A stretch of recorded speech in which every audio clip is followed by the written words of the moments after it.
Hey guys, hope you're doing good. This is Joe from Causality Engine, and welcome to our lesson about attribution debt. So, over the past years, we've been working on a product that helps entrepreneurs, for the moment, in e-commerce with their attribution debt. If you don't know what that is, go for it.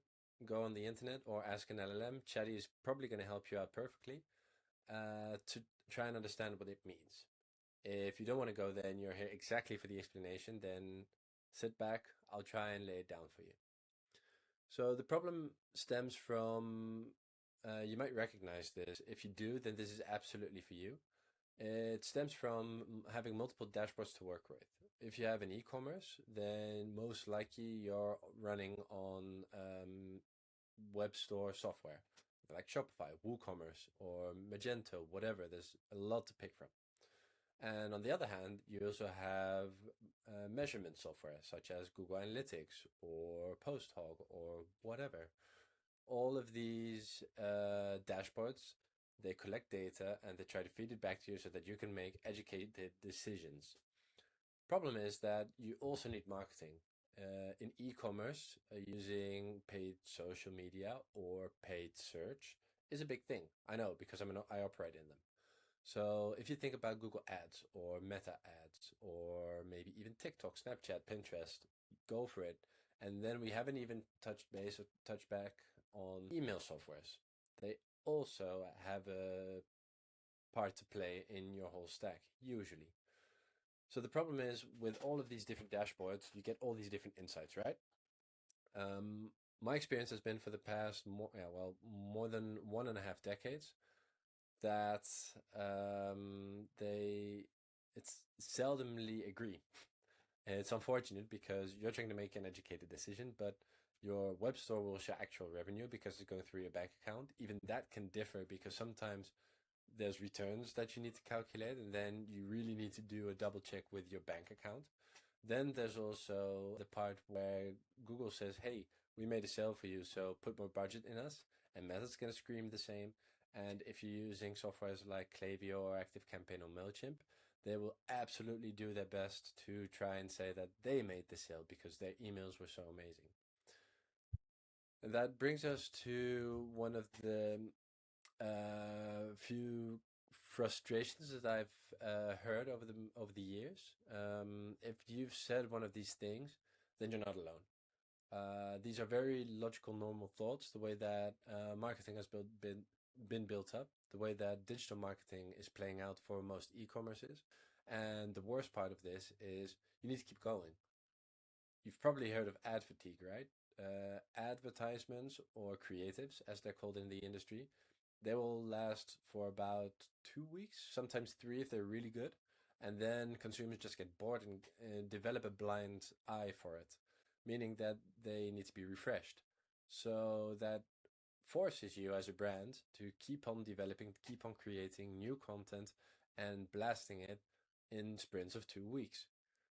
And that's why it becomes fun, because if you calculate every 2 weeks in a year with 52 weeks, so let's take half, right? We're talking about around 26 sprints, so 26 editions of creatives, and they need to be localized or formatted to the different channels like Google, Facebook, emails. All of that data together, you then need to try and figure out where did the revenue come from?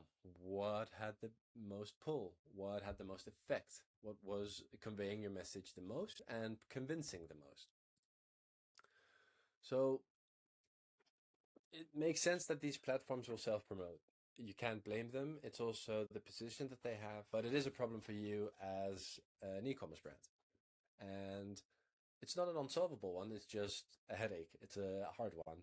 And this is exactly why it makes sense for you as an entrepreneur. And this is my earnest opinion as someone that's been helping entrepreneurs. I've dabbled in web shops, but I can't say I'm in your shoes. You're probably more advanced than I am in that space, but I've seen a lot of them and I've operated a lot of them. So that's where this is coming from. But the thing that you really need to do is try and figure out where the sales is actually coming from. So if you're not using UTMs, if you've never heard of UTMs or tracking codes, then get it done. do your homework. You really need to start using UTMs. We're talking about yours, Ursula, Tom, Maverick, UTMs. Get them implemented and start tracking properly. Tracking is the other topic. We have a cool partner. They're called Northern Lights. If you have any questions about how to do proper tracking, server-side tracking, and get the data in cleanly, then hit me up and I will get you in touch with them. I don't need to be in between. I'm not a middleman. It's just that I understand that e-commerce need proper tracking. There are a bunch of cool tools that also automate this, but I prefer the manual guys. I know that these guys do it right and there's no recurring costs. They do a proper setup and you can reach out to them whenever. But enough plugging them. And finally, what's also important to understand is the different models in terms of attribution. So if you've ever heard about last click, then I invite you to come and think with me about what last click actually means. Last click attribution means that a sale is going to be attributed to the last advertisement or email or touch point that got the last click prior to the sale. Why am I slowing down? It's because think about the way that you're using your marketing. Do you think that Meta, that is a social media platform, or Google, where people have a query in their mind, they use their hands on their keyboard or their voice search or whatever, their thumbs to search a very specific item that they have in their mind, very specific, with very specific needs. Do you think that the images and videos and cool storytelling is going to get a click towards a sale directly? Or do you think that the people that already have a very sharp idea of what they need is going to get the click? My bet, my money is on the latter. It's not 100% of the time, but I would say the majority, definitely. And that's also what makes this so hard. If you're going to use last click attribution and you have a very strong brand, very cool storytelling, you have a cool founder story, you have a very unique product, then it's going to be very hard to try and unveil what the effect is of the top of your funnel. If you're not familiar with funnels, I recommend that you have a look at various funnel methodologies. See, Think, Do, Care is Google's main one. It's been around for ages and you can look at it. Personally, I prefer the pirate funnel because it sounds fun. We were talking about 3 A's, 3 R's, and there are a bunch of other ones. So marketing funnels is something that you need to understand in e-commerce to be able to understand this problem and why it's hurting you. Because again, last clicks happen at the bottom of the funnel, but you need to fill it at the top. And if you're only counting the last clicks, then you're going to have a really hard time understanding what you need to fill your funnel with relevant and qualified prospects to get them there, to nurture them towards the sale. So there are a couple of companies that actually tested this. What would happen if you just shut off a specific channel? Try and put yourselves in their shoes. There are some companies that just said, let's say that, for example, you have an e-commerce brand. Let's say that you are running email campaigns, maybe on a weekly, maybe on a monthly basis. You also have a lot going in Google Ads, and then the same amount is going into Meta ads, and you've hired someone to run TikTok ads because you think that that's where your audience is. Maybe you even have affiliates going. Maybe you're running ads on Amazon. Maybe you have other marketplaces, eBay, that you're running advertisements. In any case, these companies, and these aren't small companies, they tested it for themselves.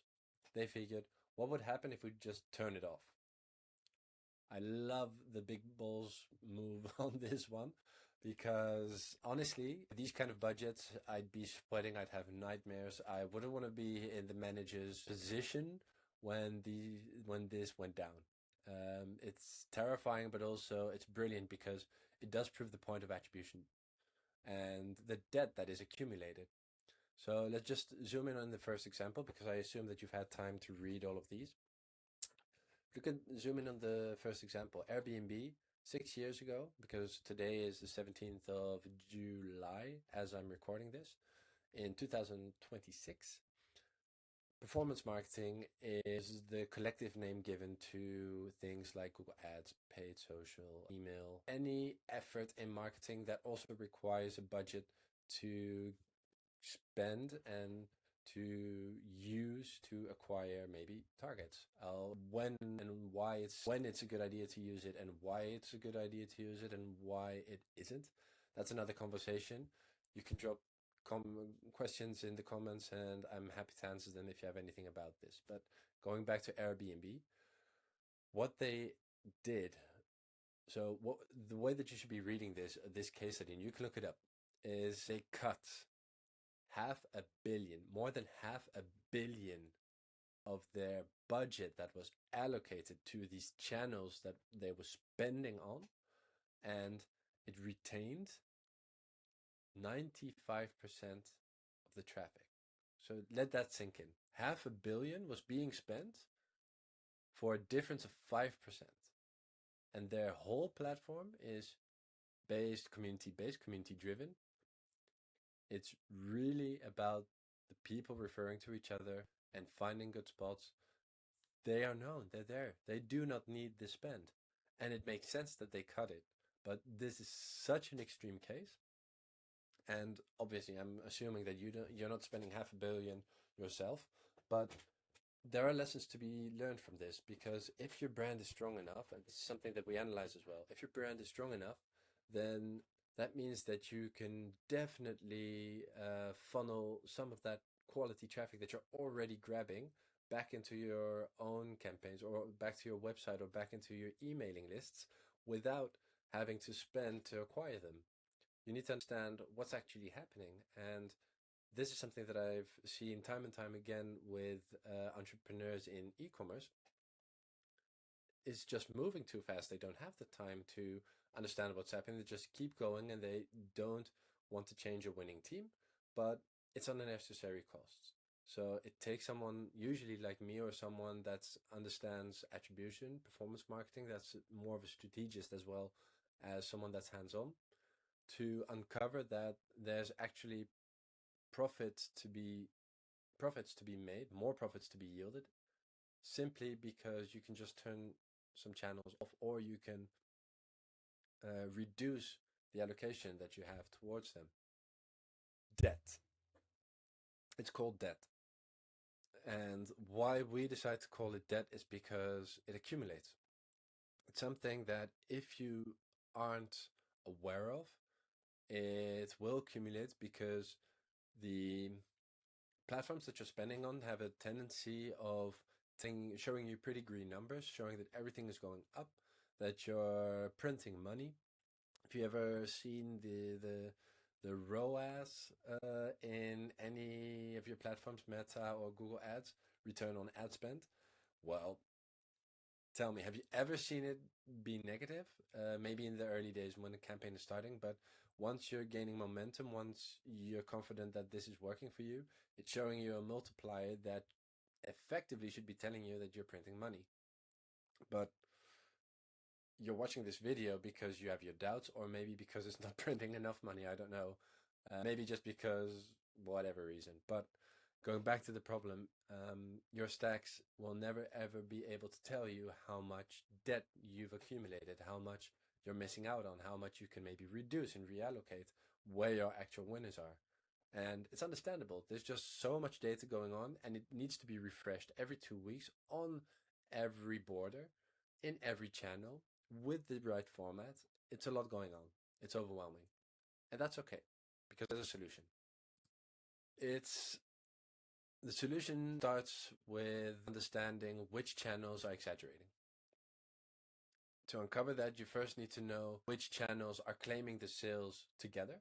So for example, if your Klaviyo or your email software and your Google Ads and your Meta Ads are claiming that one sale of that one product on Tuesday at 3 p.m. with an average with the order value of 50 or 80 or whatever. I'm not mentioning any currencies in case we're on different continents. But if they are claiming the same, then that's already a problem, because then you already have 3 sales with 1 revenue. And this is what these platforms are going to do because they want to keep you hooked. They want to keep you in. So all of these platforms are going to show inflated and misallocated or actually misattributed sales because they want you to spend more. They want you to stay in. And it again, I firmly believe in that this isn't a bad thing per se, but you need to be aware that it's happening, and you need to be aware that to solve this, basic UTM tracking and proper tracking implementations that is more technical are the first steps to deduplicating double sales and making sure that you don't miss out on where the action is actually happening. Because we believe that with our software, once you understand the problem a bit more, you can really get to the next step and really start making those big changes. But before you get there are a couple of things that you can do that we're going to share. We're making a series of videos. Don't worry, it's all for free. Don't need your email. You can lurk all you want. I trust that if this resonates with you and if you actually follow the advice that we're going to share, at some point you're going to understand the problem to a certain depth that is going to push you towards us. This is something I'm very confident about. And otherwise, there are a bunch of alternatives that you can explore. And honestly, I'm not one to shit talk, but I'm building this for a reason. I'm going to say anything else. So there are 2 tracks that I'm going to offer in upcoming lessons. One of them is the short track. You're going to be able to find the problem. If you get inspired to export all of your attribution data that you can find in Google Analytics 4, then be my guest, upload it in your LLM, see what it gives. I've tested it. I hope that it works for you. If you can manage to make sense of what's coming out of it and you can make the data work for you instead of against you, then chapeau. The other track that I'm offering is a bit more in depth. It's more of a laid out step-by-step plan, and it's going to be built up in multiple tiers. So the first tier is obviously going to be free. You can keep going, do it yourself. Second tier is still all you. Just my talking head and a lot of knowledge that we're giving away because we feel that it needs to happen, and you need to understand where you are at with your online marketing in order to get to using our product and really getting value out of it. So I'd like to invite you to come have a look at our next videos. Here you're gonna get the tour and the rundown on what to do and how to go about your marketing attribution in the very early days, in the very first stages. And if you have any questions, again, shoot them towards us. You can contact us via hi@causalityengine.ai or drop a comment and I'll get back to you as soon as possible personally. Our other videos are also going to be on topic as much as we can. As you're already probably already noticing, I'm not a blogger yet. This is the first video, so yay, thank you for watching. And I truly believe that once you get there, once you've started understanding the problems, seeing the problems for yourselves, that will make a lot of sense to work together in the perhaps near future. So, in summary, attribution debt. If you're aware that all your dashboards are showing different numbers, then this is a headache that you've encountered before. You've probably also been hesitant on whether to spend a budget in a specific platform because you don't know what's going to come out of it, as well as maybe having your doubts in whether your great ads that you absolutely loved yourself, that you saw that people were resonating with it, that you got feedback from around you. People were saying that it was a great ad and people were saying that it was actually really good and your customers were actually responding to it positively. But the sale went to Google. So that magical Instagram post didn't do anything, even though it sounded magical. People were saying it was magical, but Google did everything apparently. So what'd you do? Do you kill it? Do you stop doing Instagram? Or is that going to kill your brand? And there's a lot of proof that this is not a problem that only you have. There are also very big companies that have had this problem, still have this problem, are testing with this. And the most extreme examples are have been gathered here. The ones that I've been able to find, the one that I've been able to analyze that I can pinpoint as actual attribution problems. Google them. You're going to have fun reading about what they did and how they did it and what they were thinking about. And the problem that they were solving is attribution debt, because your debt will accumulate over time as your various dashboards are overcrediting their contributions. They're maybe even taking the same of the contribution. They're saying that they are contributing the same sales that happened elsewhere. So you have one sale and three sales registered in three different dashboards.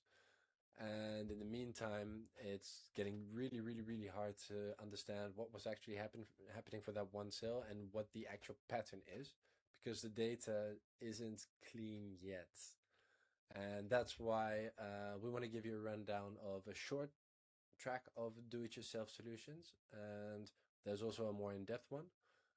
Both will be provided, and as this academy is being built, it's going to be for free forever. You lurkers, go for it.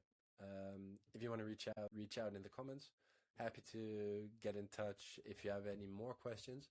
But we truly believe that once you start understanding the problem, that you've really gone through the motions of what attribution is and what the problem is and how, and that you've seen it and felt it and breathed it, that you will eventually start looking for a solution like ours. And we hope that can make your business thrive once you understand the problem and then once you start to solve it. That's it for now. Thank you very much. Hope you have a great day and talk to you soon.